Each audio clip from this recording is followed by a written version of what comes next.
Radio Free Campus, brought to you by the American Council of Trustees and Alumni. Welcome to Radio Free Campus. I'm Steve McGuire.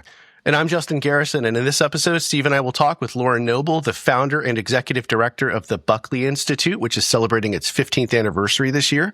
We're going to talk with her about the work her institute is doing to promote free expression and diversity of thought at Yale University. So let's get to it. Lauren, thanks for joining us on Radio Free Campus. Thanks so much for having me, Steve. Yeah, really glad to have this opportunity to talk to you. Wanted to talk to you about the work of the Buckley Institute for a while, and now there's quite a few things, it seems, recently going on at Yale. So we thought this would be a great time to talk to you about the Buckley Institute and some of those developments. First, let me just ask you to tell us a little bit about the Buckley Institute and its origins, and please correct me if I have any of the details wrong, but I believe it was founded around 2010 by you when you were an undergraduate at Yale. And then after graduating, you became the executive director of the Buckley Institute, and it's been going strong ever since.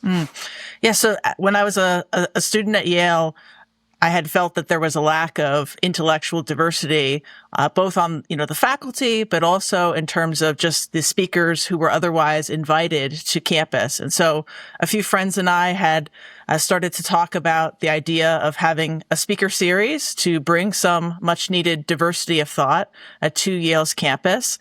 And I also talked with Professor Donald Kagan about this. And this was starting around my junior year. I was starting to have these conversations. And then in the fall of my senior year, the fall of 2010, there was a 4-credit seminar offered on William F. Buckley Jr. in the rise of modern conservatism.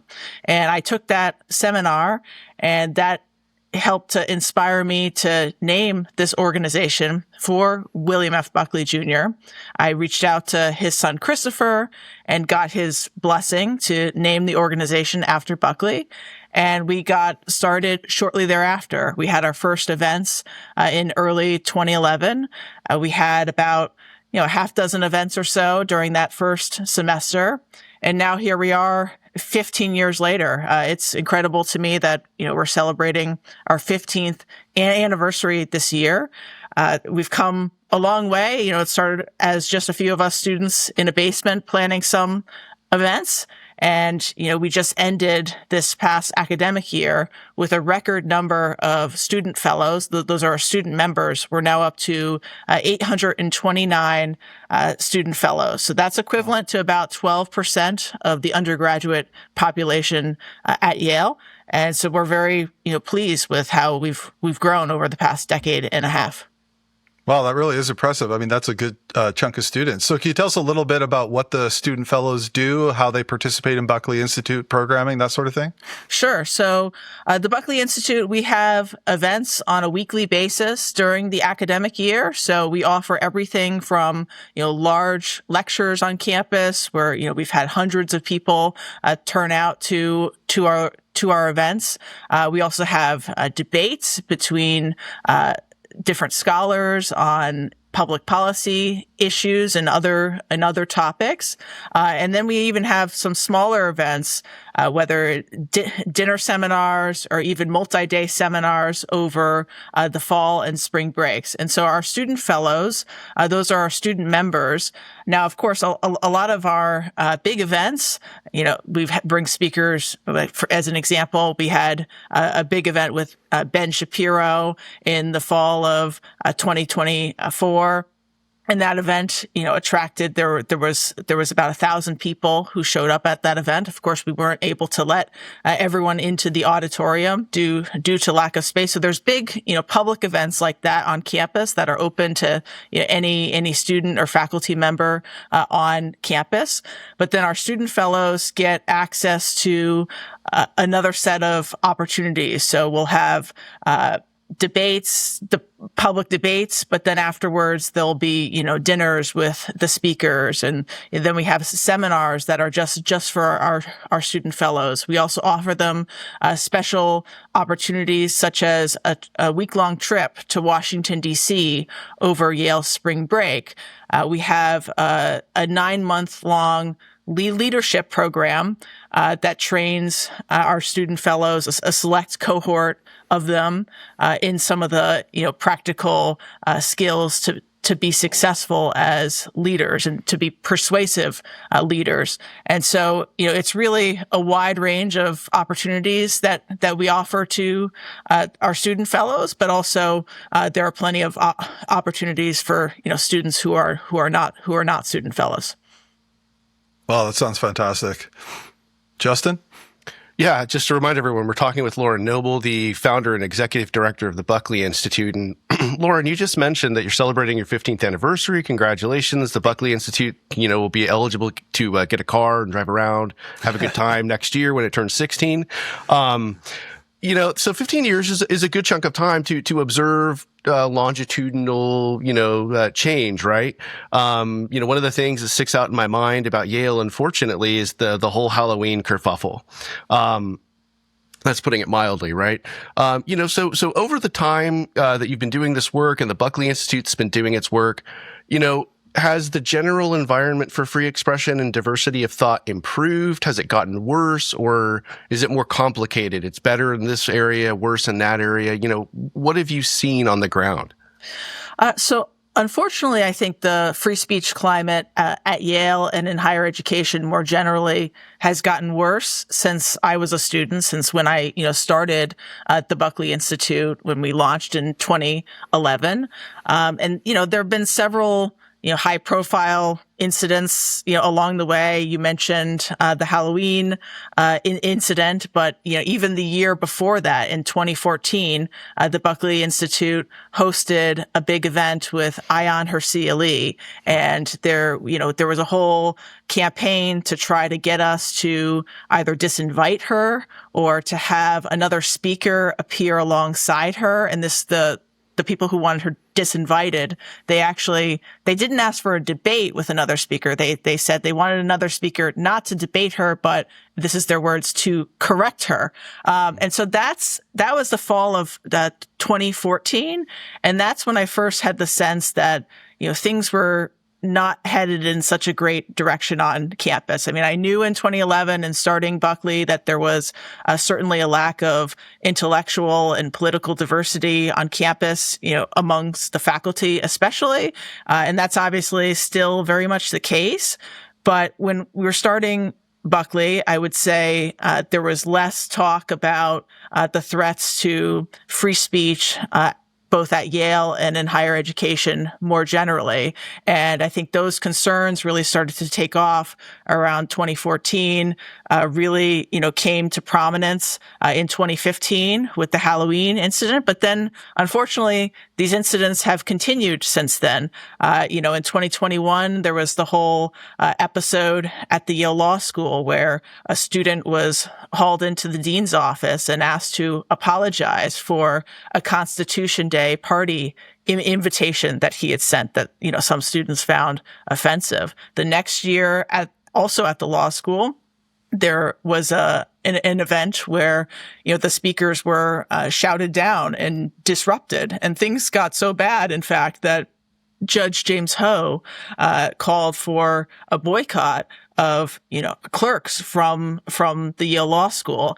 And that's, obviously these high profile incidents get a lot of attention. They make news, but I think perhaps even more concerning is some of the, data that we've collected from students over the years on what actually is the day-to-day climate on campus. And so for the past 3 years, we've been doing a survey of Yale undergraduates. It's a survey of 500 students. And in the survey we did most recently in the fall of 2025, that survey found that 39% of Yale students say that they self-censor often in class. But then if you look at the political breakdown, things get even more concerning. You have, 79% of Republican students saying that they self-censor often, 29% of Democrats say that they self-censor often, and I think it's something like 42% of independent students self-censor often. So, I think that's too high across the board. The idea that almost 1 in 3 students who are Democrats feel that they have to self-censor in class. I think that tells you something about the campus intellectual environment, and that it's not as healthy as it should be. And so, that's certainly something that has concerned me, a great deal. I mean, I think there are some areas in which Yale has been improving.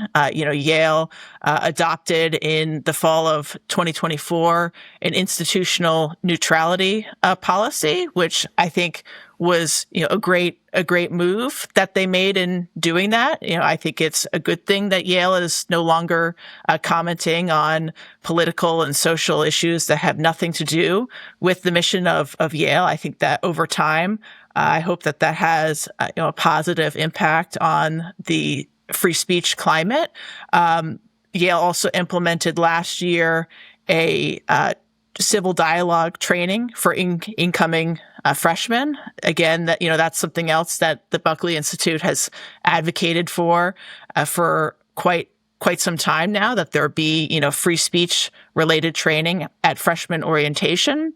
But these are just initial steps, and I think Yale still has a long way to go, although it does seem to be doing better than some of its peers. You could look at the FIRE rankings. Yale has shot up in recent years in the FIRE rankings. Just a few years ago, it was towards the bottom. Now it's 58th. I would like to see Yale get to number 1, but this progress takes time, but I certainly think that the Buckley Institute has been a force for good on this front. When FIRE released its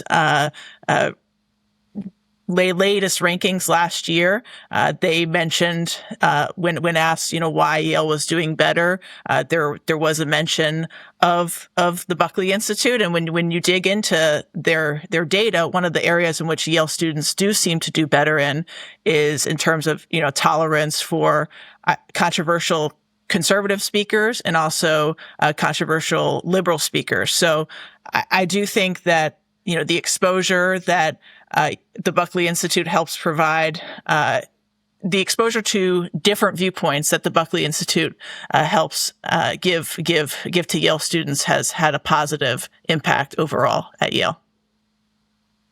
Oh yeah, I'm sure it has, and of course at ACTA we would love to see Yale become number 1 as well. I should just mention, as you probably know, our president Michael Polikoff is himself a graduate of Yale, and so I'm sure he would be delighted to see it rise up the rankings on free expression and intellectual diversity. Just a quick question though, where did Harvard land on that FIRE study? I can't remember. Right at the bottom. Yeah. Yes, that's it. Take that, Conan. Now Yale just needs to catch up to them on fighting grade inflation. Lauren, you mentioned the survey work that the Buckley Institute does, and you put out other reports as well. Recently, I saw a couple that you did, one on, I believe it was Class Day speakers, and another one on honorary degrees. And, the data are, I like to say shocking but not surprising, right? But even I was a little surprised, I think, that was it one honorary degree recipient had been a Republican out of the last 100, something like that? Yep. There's been 100 honorary degree recipients over the past 11 years, and we could only find one Republican in that lineup. It's incredible. I mean, just as someone who's trained in political science and thinking of politics as in part a realm where you sort of hand out honors and, people are concerned about honor and that sort of thing, you think it would just be prudent to give both political parties, some recognition once in a while. But I wanted to ask you, in terms of the relationship between the Buckley Institute and all the great work that you guys are doing and the university, how does the university in general respond to the Buckley Institute's work? And especially, how does it respond to these surveys and reports that the Buckley Institute puts out? Do you send it to them? Do they acknowledge it at all? Is there any sort of sign there that they recognize recognize that the Buckley Institute is pointing to real problems, and that if they took this seriously, it would make Yale a better place. Yeah. So for quite some time, I had felt that the Yale administration was pretty much ignoring a lot of the information that we were putting out. I remember several years back, we had circulated this petition with some ideas for how to improve the free speech climate at Yale. And we had hundreds of students and alumni sign on to this petition. And, I sent it to the Yale president and the Yale Corporation. And I remember getting this letter back from the president saying, and this is not the current president of Yale, but her predecessor. And the letter from the president said something like, thank you for sharing your concerns about free speech at Yale. We have speakers come from across the political spectrum, from, Hillary Clinton and John Kerry on one side to Mike Pompeo and Ted Cruz on the other side. And what that letter neglected to mention was that Ted Cruz and Mike Pompeo were speakers that were brought to campus by the Buckley Institute. So, it did seem that for a while, some of these reports and concerns were being ignored. I mean, especially in the aftermath of the 2015 Halloween costume controversy, it very often seemed that the administration, tried to write off concerns about free speech on campus as the product of, right-wing exaggeration about what was happening on campus. But the reality is, if you had read The Atlantic or the New York Times about what had happened to Nicholas and Erica Christakis, I think you could actually have come to some of the same conclusions that you would have come to by listening to, Fox News or reading National Review.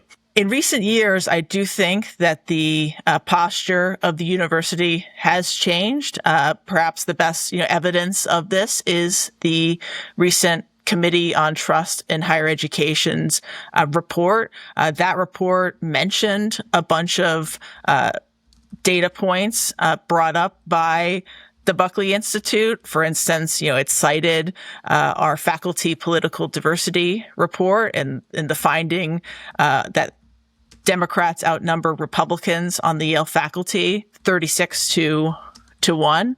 So it does seem that some of this information is finally getting, picked up and acknowledged. But that being said, last year, one of the things, we try to make different constituencies aware of this information. And one of the groups that we do try to reach are Yale alumni. And so last year we had published a full page ad in the Yale Alumni Magazine with some of this, data from our faculty political diversity report. The fact that 27 out of the 43 undergraduate degree granting departments have 0 Republicans at all. That Republicans only comprise 2.3% of the Yale faculty overall, and that's what the ad talked about. And in the next issue, there were a number of letters to the editor from different alumni responding to this. And, there were even responses along the lines of saying, well, the reason that there aren't conservatives on the Yale faculty is that, all conservatives are simply not smart enough to be members of the faculty at Yale. And so, there does still seem to be a lot of dismissiveness towards and denial of these very real problems on campus. And, I think obviously there's a very legitimate debate to be had about what are the solutions to these issues. But I think, it has not served Yale and institutions like it very well to simply be denying that these are problems. And so I think that explains a lot as to how universities got to where they are today by just denying the problem, and the public has lost trust in these institutions as a result. Yeah, no, I mean, the impact of the Buckley Institute's work on this particular report and elsewhere throughout the university is really starting to ring through, which is very encouraging. I know that the Buckley Institute issued a press release about the report, and I'd like to get to maybe some of the criticisms or concerns that you all have in a moment. But, just in terms of thinking about this, just to put the name out there, right? This is the report of the Yale Committee on Trust in Higher Ed. It was released in April of 2026. What did the report get right? What did the report do well that you find encouraging and something that you might be able to build on in coordination with them? Well, I think that the biggest thing that the report got right is that it finally admitted that there are some very real problems facing Yale, and that Yale has played a prominent role in the declining trust in higher education. And I think that the candor of the report, but also the fact that the Yale President Maury McGuinness accepted the results of the report and said, Yale needs to take responsibility for this. I did find that refreshing and encouraging because, in order to solve a problem, you first need to admit that there is a problem. And for a long time, it seemed that Yale and other elite institutions have been denying that there's, any sort of problem. So that was my, biggest takeaway in terms of, what was encouraging. And there was obviously some look at various issues that the Buckley Institute has been paying close attention to over the past decade. So, the report talks about free speech on campus and, the values of the Woodward Report. I thought that was, very good and important. It also does bring up the imbalance politically on campus in terms of the faculty. It talks about the growing bureaucracy at Yale. So there's many issues on which, I think the report got things right. But it remains to be seen what actually comes of this report. But I think it's a promising start. And as I mentioned, Yale had already taken some positive initial steps into putting itself on a better path from, the institutional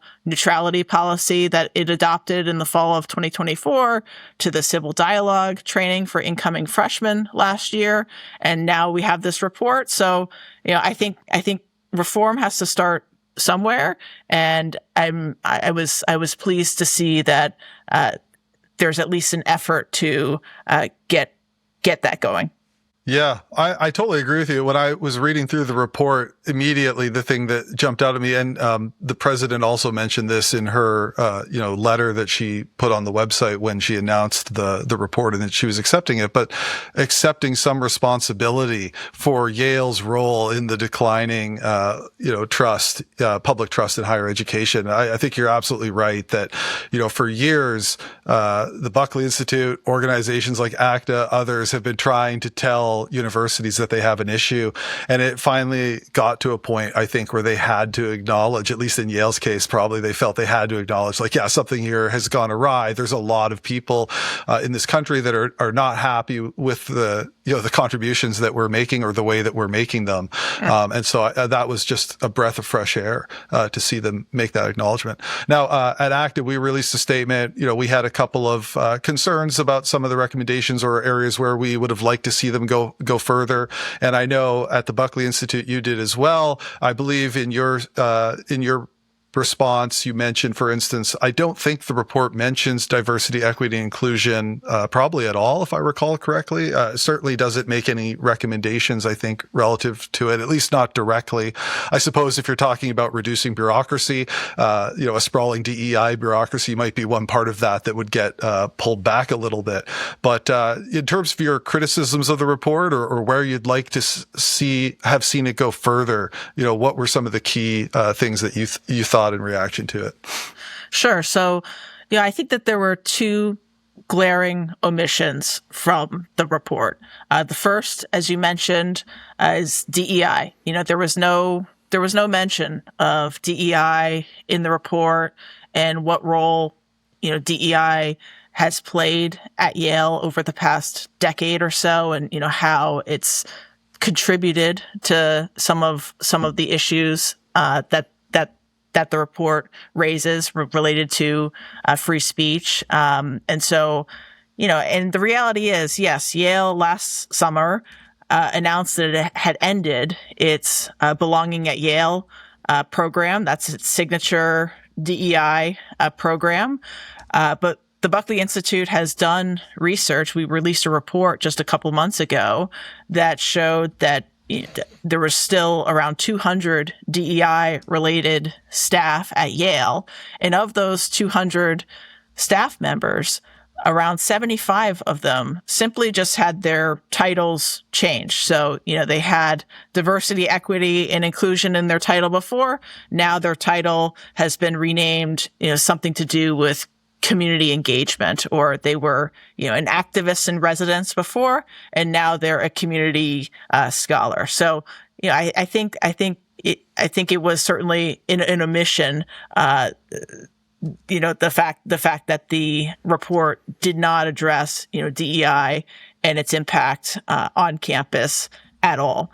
The second omission was there was no discussion of Yale's elimination of the petition process for the alumni fellow election.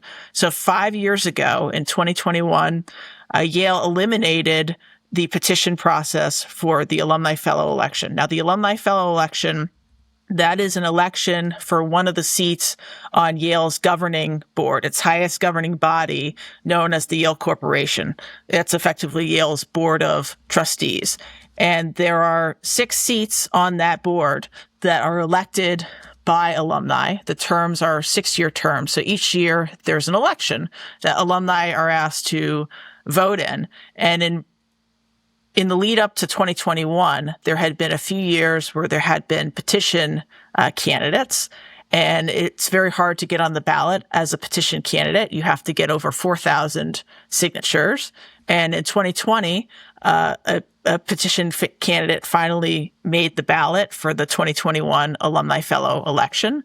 That candidate lost the Alumni Fellow election, but the day after the election ended, Yale announced that it was doing away with the petition process. And this really upset a lot of alumni across the political spectrum, because you're being asked as an alum to vote in this election where you get no information really about the candidates and what they stand for. And so, Yale, it wants the public to trust it, but it doesn't even seem to trust its own alumni to be making, an informed choice in this election.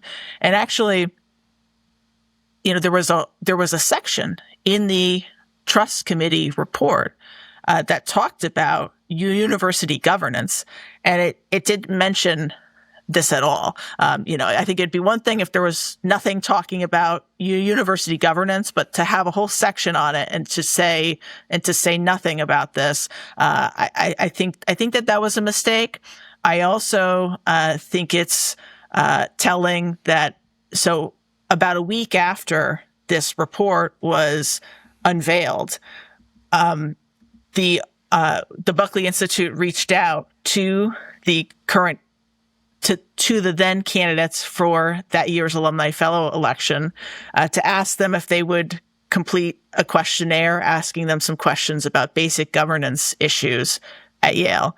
And we were told by Yale that no, that they're not going to answer any questions about their views on issues. So, even though the Yale president had this whole statement about, dissent being a vital part of a university, Yale does not seem to want to have that in its alumni fellow elections. So that was another unfortunate omission. But again, there are a lot of other good things in that report. I think it's hopefully a starting point for more positive change. Those are really good comments. The last A in ACT, as we know, is alumni, and this seems like something that Yale and pretty much every school should take more seriously, right? That you don't want to freeze people out. I think you make a really good point there. Now, I have a final question for you. But before I get to that, I just wanted to give you a chance to tell people watching this on YouTube or listening to it as an audio podcast where they can find out more about the Buckley Institute. Are you a 501c3? Do you accept donations, like anything like that, so we can help support your mission? Of course, yes. You can visit our website, www.buckleyinstitute.com. We are a 501c3 organization, so we always welcome support from anyone who cares about advancing freedom of speech and intellectual diversity on Yale's campus and in higher education more broadly. That's awesome. So our audience has heard that. Please send money. How about 10s and 20s, just like the Charlie Brown Christmas? Okay. So last question for you. You've talked about some of the strengths and weaknesses of this report and some of the other things that Yale had already done in a positive way before issuing the report. You mentioned institutional neutrality, which ACT has obviously made quite a big push for. One of the things in the report is something that's really important. I think that's overlooked by a lot of universities. Your mission actually matters quite a bit. Sometimes I think people just kind of go into like jargon mode and throw in a bunch of nonsense that no one really cares about or reads, but it's actually significant. And the report identifies that. Not just Yale, but there's like a kind of a crisis roiling higher ed now, that when you don't teach math, it's very shocking to learn that college students don't know how to do math. Right. And so there are a number of institutions like in the UC system and elsewhere. They're trying to think about how to redo that. I know that Yale's just recently reinstituted SAT requirements at admissions, trying to, get a clearer sense of what you're bringing in so that you can adequately support those students when they arrive. So good things. And you've mentioned some areas where more work may need to be done. So all of that is to say, imagine we get together in 10 years and we're celebrating the 25th anniversary of the Buckley Institute. And what would that make it, like the 10th anniversary of this amazing show? Do you think Yale's going to be a better place? You think they're going to really run with the ambition of this report, that it's pointing at so many different areas: governance, classroom, free speech, tuition? Is Yale going to be more like what the Buckley Institute wants in a decade, or is there a little more skepticism perhaps that's warranted when thinking about how this report is going to relate to future activity? I think there's a lot of reasons why we should be optimistic about Yale's trajectory. Of course, I think time is really going to tell, what comes of this report and its recommendations. Does Yale continue on this current path, which I think is, a much better one than, it was on, let's say 5 years ago.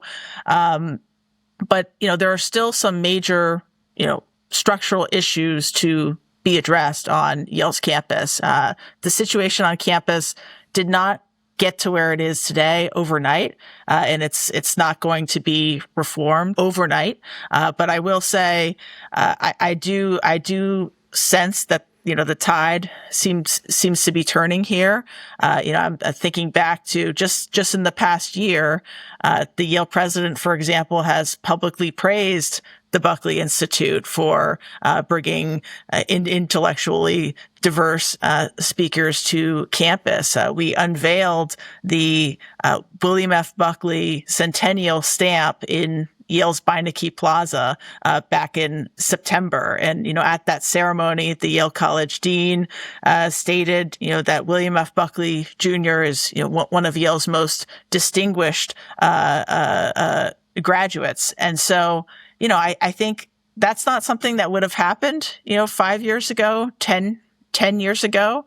So I do think that the leadership at Yale is starting to take some of these concerns more seriously. But we'll see what actually happens. I mean, I mentioned, they're still not letting the alumni fellow trustee candidates, say anything about their views and what their priorities are for the Yale Corporation. I mentioned that the DEI the ending of the DEI program at Yale seems to be more of a rebranding than an end, perhaps. So there still are looming concerns, and I think though just a couple of years ago, Yale celebrated the 50th anniversary of the Woodward Report, and it still has some way to go to live up to those values. But I'm encouraged by some of the recent progress. So we'll see, though.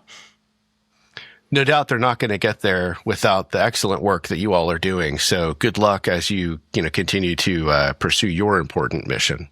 Thank you. Yeah, really heartening to hear about the growth of the Buckley Institute and to see all the great programming that you guys are doing. And, just the number of students who are involved with the Buckley Institute, that's really impressive. So, thanks again for all the work that you're doing. And thanks for joining us today on the podcast, Lauren. Thank you so much. It's a pleasure to speak with you. Well, that was really great to hear from Lauren about things going on with the Buckley Institute and at Yale. And it's really impressive how she's built up the Buckley Institute over the last 15 or so years. I actually attended their annual conference for the first time last year, and it was really impressive. They had a huge room full of people. It was, students, some faculty, a lot of alumni, other interested people, there to see the speakers or whatever. They had a sort of career fair for students and Buckley fellows who were looking for internships or possibly jobs afterwards. And, it was just really quite busy and full of people, for an event that's focused on sort of one campus and one university's alumni. It's just really impressive. Yeah, I thought the whole thing was great. I certainly think a bottom-up kind of founding is something that honors the namesake of the Institute. That's right. I can't imagine like the William F. Buckley government-mandated Institute for Conservative Stuff would have gone over as well with him. And there's nothing wrong with state legislatures or something getting involved in these kinds of things, but it's good to see that there are plenty of routes that people can take to get to better viewpoint diversity and free speech advocacy. So if there are donors of adequate means who are listening to this and are concerned about free expression and diversity of thought on their campuses, the alma mater, the place they graduated from, Lauren was talking about this as the kind of stereotypical kids in a basement startup, but instead of making something useless like artificial intelligence, they did something good for people. This isn't something that it can't have an effect unless it's like the largest scale possible, I guess, is one of the things that I took out of that story. That they're really having an impact. And they started small and continued to grow, prudently, not trying to overextend themselves. And now they're like a serious player in what's happening in an institute, at an institution that the people who work there, genuinely care about. It's very easy, and I'm certainly guilty of this, to take cheap shots at Ivy League schools. Because there is a lot of stuff that these schools are doing that is not good for anyone in basically any kind of measurement, financially, in terms of free speech, diversity of thought, all that kind of stuff. But here is, the kind of quintessentially American, Tocquevillian answer to that problem. What are you going to do about it? Mm-hmm. And I thought it was really, really impressive. So I know that you had known about Buckley, you talked about the Institute, and your affiliation with it prior to that. This is the first time I've talked to Lauren. And I just thought it was an impressive interview and an impressive story. So it was great. Yeah, and I think as other people listening probably know, these sorts of centers, whether they're on campus or off campus, they're at a lot of universities around the country. I used to run one at Villanova, the Matthew J. Ryan Center, which had been founded by Colleen Sheehan, who's now at Skettle at Arizona State University, which is another model. These civic centers that are popping up that actually have curricula and students and majors and all that sort of thing as well, in addition to extracurricular programming. So there's a lot of these sort of efforts at institutions around the country to try and bring something that isn't there in terms of what the mainstream within that institution is offering. So, but it's just great to see the Buckley Institute, grow so much over its first 15 years. In terms of the Yale report, I agreed, with pretty much everything she said. And like I said during the interview, my initial big reaction was I was just kind of blown away that they took some responsibility, because you just don't see that often. And, of course, they're not the only ones doing that. There's lots of people in higher ed, not as many as there ought to be, but there are people who are saying, okay, we have not been doing things the right way. We've got some problems. We need to admit it and look at these things. I think, for instance, of Daniel Diermeyer at Vanderbilt, who's someone who's playing a leadership role on trying to rebuild public trust by, doubling down on things like freedom of expression, institutional neutrality, all those sorts of good things that we, of course, advocate for at ACTA as well. But ACTA, as I mentioned, did put out a statement about the Yale report, and we commended Yale for undertaking this report and producing it. And I think we really do have to keep emphasizing that it is quite momentous that they did this at all, and that they identified a number of real issues, and they made a whole series of recommendations, many of which, if not all of them, are good recommendations.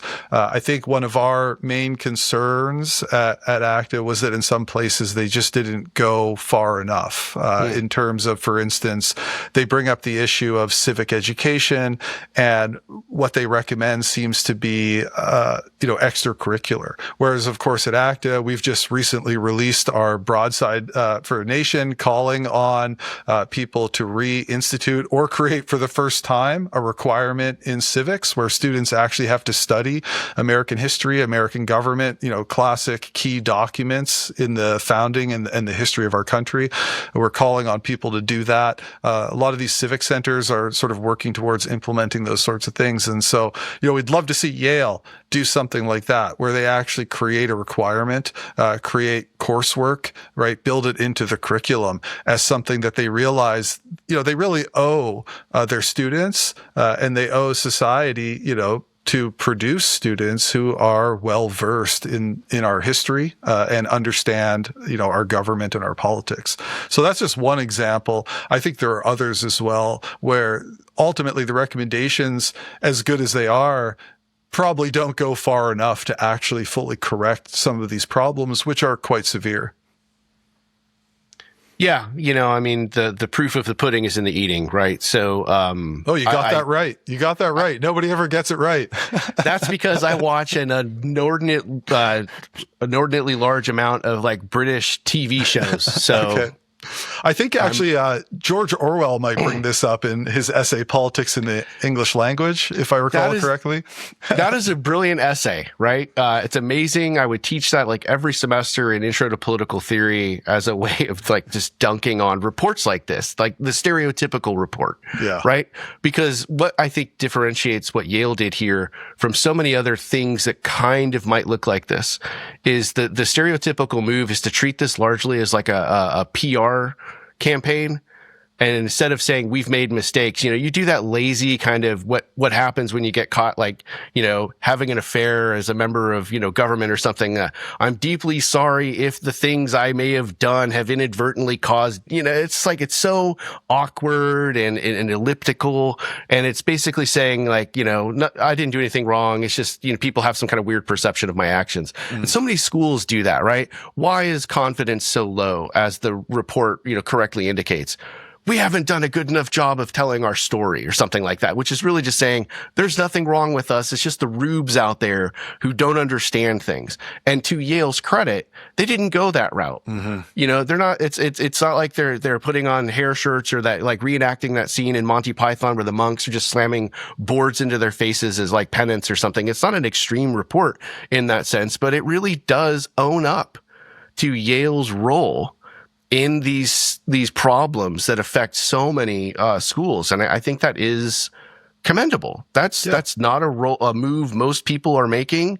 You don't have to make it unless you have character. And I really liked that. But I also do have the kind of broader concern that you've raised, that Lauren raised. Okay, there's the section on opening minds, and I think they're right. This is another way of talking perhaps about intellectual diversity. Mm-hmm. there's no easy fix for that. The Buckley report has shown, the Buckley Institute has reports that have shown the radical kind of partisan imbalance amongst faculty. Okay, well, you can't fix that overnight. That's a long-term project that's going to require a tremendous, amount of thinking and like multifaceted approach. That's a lot of work. It takes a lot of money and it takes a lot of time.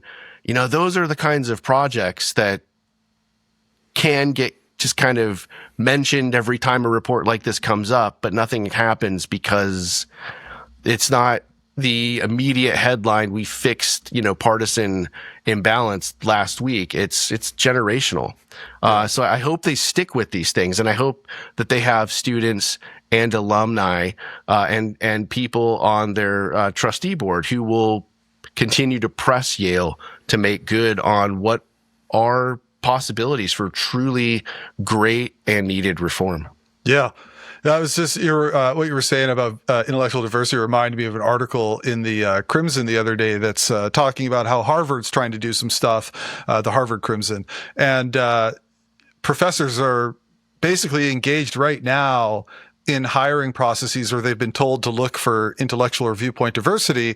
And in the Crimson, it said, this is a quote, professors remain divided over whether the goal is to hire conservatives, broaden disciplines, or simply make classrooms more open to dissent. And I was like, why not all of the above? Let's go. They have, so little viewpoint diversity in some of these ways. Just get started, hire anybody who thinks differently. But yeah, you could settle for just like a kind of a middle of the road kind of Clinton liberal, like as a first start or something. Right. Yeah, that's right. Just hire an old school Democrat. We will take that. But you mentioned the sort of PR campaign, and that reminded me of another sort of response or type of response to something like the Yale report, which I think you see actually both on the right and on the left, or among people who are skeptical that Yale's really, changing in any way, and people who don't like the fact that Yale admitted that it has anything to do with declining public trust. And they see this as mostly a PR campaign, under the shadow of the Trump administration or something like that. But for me, it's like, even if the fact that the Trump administration currently is in office is part of the reason that they did that, who cares? They're admitting real problems. They're identifying real problems. They're finally doing something about it. And I really don't think that that's just it, because you do have these data in these surveys showing that across the board, there is widespread public dissatisfaction with higher ed. It's, of course, especially high among Republicans. It's high, it's somewhat high among independents, but there has been movement among Democrats as well. And so you're seeing it, like I said, across the board.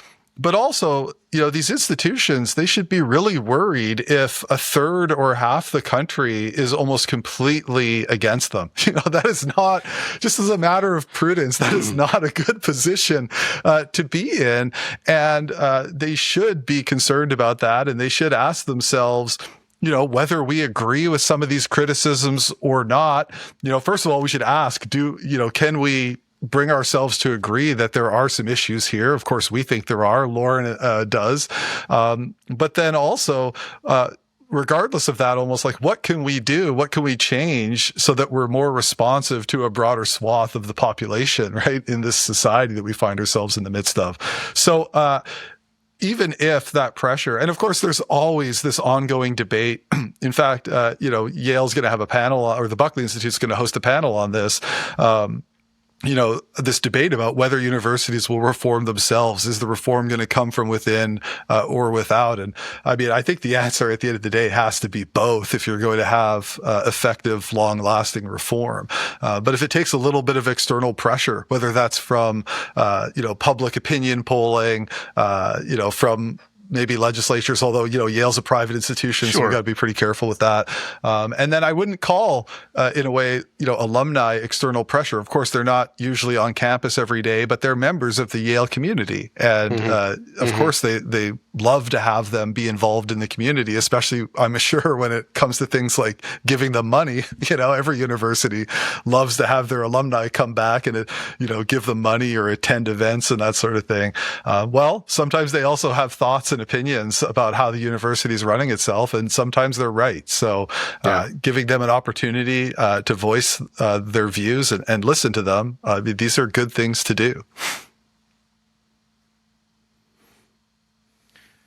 This report about trust in higher education is not the only report that came out this semester from Yale. Our good friends at the American Association of University Professors, the AAUP, their Yale chapter, also released a report talking about their membership's perspectives on the prospects for academic freedom now and in the near future. So there's that. Well, we're going to talk about this. I don't know. It's good for kind of like a lighthearted interlude after this kind of more serious discussion about doing something that will actually help higher ed. Yeah. Well, okay. So Yale's had a chapter of an AAUP chapter before. This one was reformed or revived in 2024, so it's relatively new. I feel like that in itself tells you something about the credibility here. Yeah. Although I have to say I haven't gone and looked at like which particular individuals are involved and what they have done or said. So in fairness, they may have expressed concerns in the past. Probably they have, but they formed this or reinvigorated this chapter just a couple of years ago. But so they've just come out with this report saying that there's been a decline in academic freedom or freedom of expression at Yale, especially under the Trump administration, I think.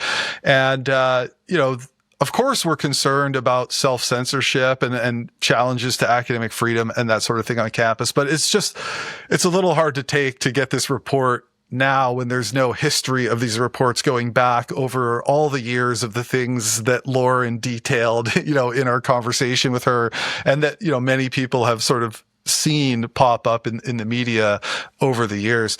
And then, like 18% of the respondents said that they fear that they could be arrested for their teaching, which I'm sorry, like they're, okay. So it did occur to me, well, what about international faculty? Because obviously there have been some issues with international grad students, some researchers and that sort of thing. And it's, that's serious and we have to acknowledge that. Right. And so, it looked like Yale's faculty, maybe about 12% are non-citizens. But the interesting thing is, even in the report itself, they talk about the demographics of the respondents. And first of all, I should mention, it's only 177 respondents out of, somewhere between 5,500 and 6,000 Yale faculty. It's in the college, but also, in the professional schools as well. The respondents come from all over the place. So it's not a massive sample size. And also they didn't have access to the emails of all the Yale faculty. So they sent it out to the local AAUP membership and then had them forward it to anybody else that they could think of. So it didn't even get to probably, almost certainly to every Yale faculty member. So it's interesting data, but it's not necessarily a robust representative snapshot of the Yale faculty as a whole. But in terms of the demographics, when they're talking about that, they mention, that about 87% of those who responded, I think it was, are citizens. But then of the non-citizens, they point out a lot of them are permanent residents, and they themselves point out, so, they're trying to like make it show like even how more concerning these results are by saying that most of these people are not the most vulnerable faculty among us. It's not the people who are here on, temporary visas or something like that, right? These are people who are more secure from an immigration standpoint. And so they themselves don't read this as, the reason 18% of people are afraid that they could get arrested is because they are here, on an H-1B or something like that. And they're worried that it won't be renewed if something they say in class gets reported in the media or something like that. But yeah, so I found that kind of funny. I couldn't help but think once again of Jason Stanley and some of his colleagues fleeing to Canada. That's right. that'll never stop being funny to me. And you know what? I got to say, I don't know the details of this, but one of the other people who left at that time was Marcy Shore, and she tweeted a couple months ago. She had been invited, I guess, to give a fairly prestigious lecture series at Princeton University, and she tweeted that this had been rescinded or something. Oddly, people didn't make a very big deal out of it. I don't know the details. Maybe they just decided, for whatever reason, they weren't going to do it, or they weren't going to have her. I really don't know if this amounted to a cancellation or not. Maybe it did. But what was so funny to me was when Jason Stanley and Marcy Shore and Timothy Snyder were leaving, the New York Times did a big piece with them. They made a video and everything. And, in that video, Shore said something like, one of the lessons of 1933 is it's better to get out sooner rather than later. And I'm like, oh my gosh. So she's like, she's going to Canada. She says this, and then she's upset that she can't come back to the United States to give this prestigious lecture. I'm like, well, wait, I thought you had to get out, Yeah. Anyways, I'm going on. That's a bit of a digression. No.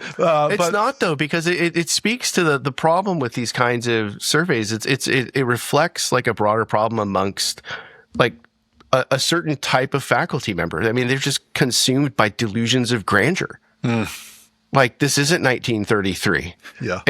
That's really disrespectful to people who actually lived through that time in Germany and Europe. It's not even the same thing. That doesn't mean that there aren't problems. I'm certainly far from uncritical of the current environment, but I'm also a person who has some kind of historical sense, and these are just not the appropriate analogies. Yeah. They don't, in a factual sense, they don't shed light on anything substantive. So, I also thought, okay, some of the 18% could very well be the kind of professor you're thinking of. And then I was also thinking, I wonder what part of this or how much of this is just that kind of self-inflated sense that a faculty member has. What I'm doing is so revolutionary. I'll get arrested for teaching Foucault. And like, nobody cares. Give me a break. No one shows up. Yeah. I mean, no one's listening to this. And that's not, Foucault is an interesting person to read, whatever you might make of his ideas. But, it's revolutionary cosplay is what a lot of these folks do. And, this is a more technical note, because, like you, Steve, I'm a political theorist by training. So I have like, an undeserved kind of snobbish attitude towards, empirical social science research methods. In all seriousness, like that can be really good work. It does really interesting stuff. But, there's this little note at the beginning or early on in the report saying, like we had a bunch of social scientists at Yale, put this together, but it was kind of rushed, and some of the stuff you mentioned, we couldn't get it out to the membership or to the faculty, directly. And so a lot of problems with this. I mean, just the way that some of these questions are framed, like, I don't think this would get past IRB. And I just want to share a representative example for those who are curious about what a bad survey question sounds like. So they asked this for like versions of this question, testing teaching, research, and public engagement. So I'm just going to use the teaching one as a representative example. Since January 2025, what happened in January 2025? I'm just curious. Since January 2025, have you taken any of the following actions in your teaching/classes in response to the Trump administration's higher education directives and actions, and in light of the general climate of attacks on higher education? Please check all that apply, blah, blah, blah, blah. So there's like 7 questions in the first question. So like, how do you actually get any data that's really usable out of that? And it just gives the game away. This is the illusion. This is the platonic shadow on the wall of the cave. Look, we've got quote unquote data to show that, of course, what we want as a matter of policy, as a matter of labor relations, is reflected in what the faculty here are asking for. Yeah, I mean, they're just priming. They're just priming the respondents there. Yeah, so well. It's so lazy. Yeah.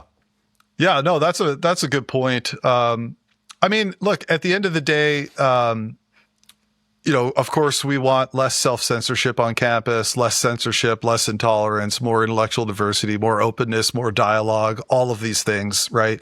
And so I think, if faculty who are behind this kind of initiative and saying, look, we're really experiencing some issues. Okay, we got to sort out like how real and, these sorts of questions that you're raising are important. But okay, acknowledge what's been going on before January 2025, kind of like the Yale report just did to some degree, like acknowledge the Halloween incident with the Christakuses, acknowledge the trap house invitation that Lauren was mentioning during the interview, acknowledge the shout downs, acknowledge the attempts to try and get the Buckley Institute to reorganize its events so that their speakers are, not given the opportunity that any other speaker would be given on campus to, offer their ideas and their thoughts and then receive, maybe questions in a Q&A or something like that.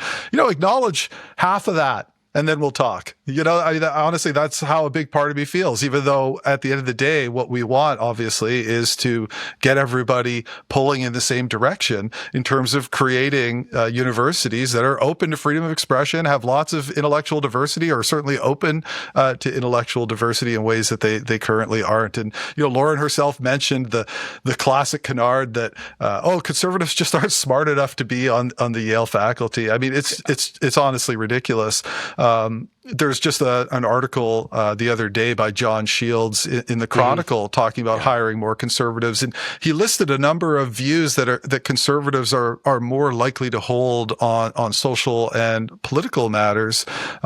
Actually, adapting them from an essay by Jerry Mueller, who was a professor in history at CUA when we were both there, and it's a great list of important ideas that need to be part of the conversation in any discussion of politics or social organization.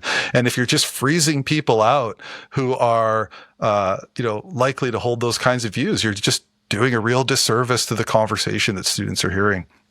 And that's the ultimate end game in the report is like, we want it written in stone, right? That we are the exclusive determiners of what constitutes good faculty work. Like, okay, that's great. 'Cause I'm sure the, 86-11 imbalance or whatever between liberals and conservatives on campus is going to get better if it's only up to faculty.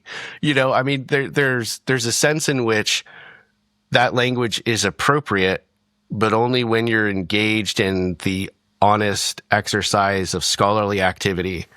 If self-evaluation, I mean, this is like liberalism 101. You don't always get to be the judge in your own case. Yeah. Because you inevitably are going to tilt things in ways that are advantageous to you. That's Federalist 10, right?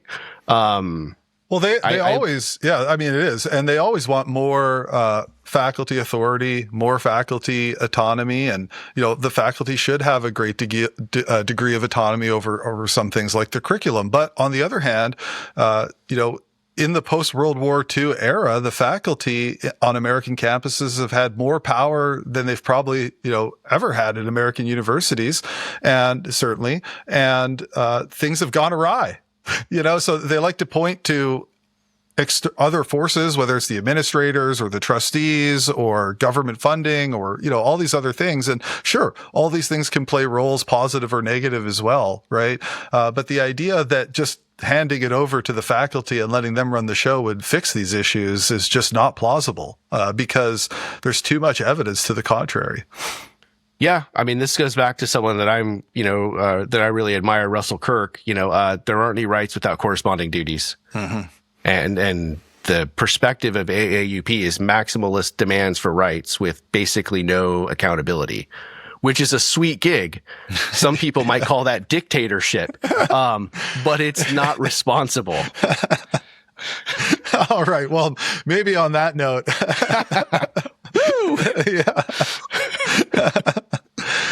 All right. Well, it was a great interview with Lauren. Yeah, Again, it really was. We were glad to see the Yale report. Of course, like we've said, we'd like to see it go further, but I mean, it's a huge first step for Yale, and I think really could be a watershed moment in higher ed if Yale follows through and if other universities, start to pull in the same direction, which, we know that there are others that are doing that. So there is room for optimism, even though we still have a long way to go. But yeah, it was good to hear from her. Good to hear about all the good work the Buckley Institute's doing. And let's hope Yale keeps going in the direction that it's started to go recently. Hear, hear. So thanks for listening, everyone. Please like the show, subscribe, tell your friends, everything that you can do. We'll see you next time. So until then, KBO. Thank you for listening to this episode of Radio Free Campus. If you enjoyed the show, please like, subscribe, and turn on notifications so you don't miss an episode. Audio-only versions of Radio Free Campus are available on all other podcast streaming platforms. Whether you have comments, questions, or suggestions for future episodes, the hosts would love to hear from you. Comment below or email them at radiofreecampus@goacta.org. Radio Free Campus is offered by the Campus Freedom Initiative at the American Council of Trustees and Alumni. For more information, please visit goacta.org.